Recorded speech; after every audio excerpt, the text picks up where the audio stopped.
Welcome back to Pod 4 Journal Club. So, have you ever felt like you're just talking to a brick wall when you're trying to use a shopping chatbot? Yeah, you're not alone. Today, we're going to dive into some really fascinating research that's trying to fix that, building an AI that actually gets what you want, maybe even before you do. Let's get into it.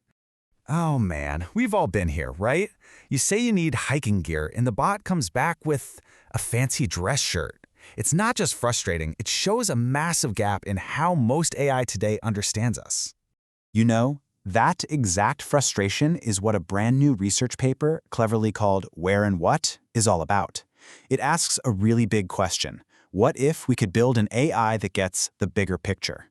An AI that understands our context, our environment, and even the stuff we don't say out loud. All right, so here's our game plan. We're going to start with why these bots so often get it wrong. Then we'll unpack the new AI they built, one that can practically read your mind.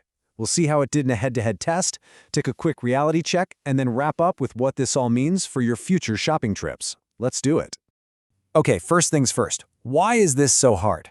Well, the researchers say it comes down to two major hurdles that even the most powerful AI systems today really stumble over when they try to help us shop. Now, before we get to those hurdles, we need to get one key idea down. It's called Situated Conversational Recommendation, or SCR. Look, all that really means is that the AI knows where you are visually. So if you're looking at a virtual rack of sweaters and say, I like that one, the AI knows you're talking about a sweater, not a car. It's about grounding the whole conversation in a shared visual space. Okay, so what's so hard about that? Well, the researchers break it down into these two big problems. First, you've got the where problem. The AI has to be smart enough to know if you're even in the right aisle of the store. And second, there's the what problem. Once you're in the right place, how does it figure out which specific thing you want, especially if you're being a little vague? And this right here is a perfect picture of that where problem. You ask for hiking gear, but the AI is showing you a scene full of fancy shirts. A smart assistant shouldn't just throw up its hands. It needs to have that moment of realization, like, whoa, hold on, we're in the completely wrong department, and then actually guide you over to the outdoor section. So, that's the problem. But how do you solve it? This is where things get really cool. The researchers built a brand new framework to tackle these where and what problems. They call it SIPR. Probably the best way to wrap your head around SIPR is to think of it as an AI with a special two-part brain.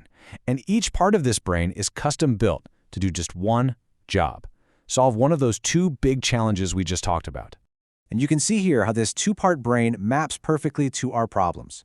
The first part is all about scene transition estimation. That's the where solver. It's constantly asking itself, are we in the right place for this person? And if the answer is no, it finds a better place. Then the second part of the brain kicks in, and this is where the mind reading happens. It uses this really clever method to solve the what problem. Okay, that clever method is called Bayesian inverse inference. I know, that's a mouthful, but the detective analogy here is absolutely perfect. It's all about working backward from clues. So your words are the clues. If you say something like, the size is right, but are there other options?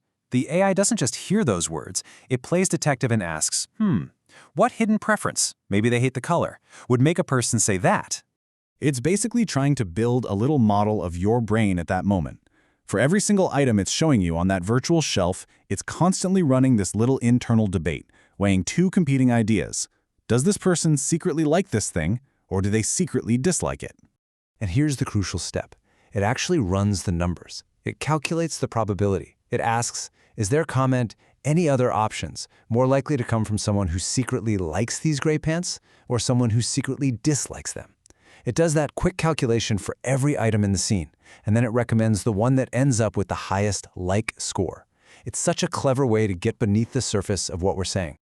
Now, this all sounds fantastic in theory, right? But the real question is, does it actually work any better than what we already have?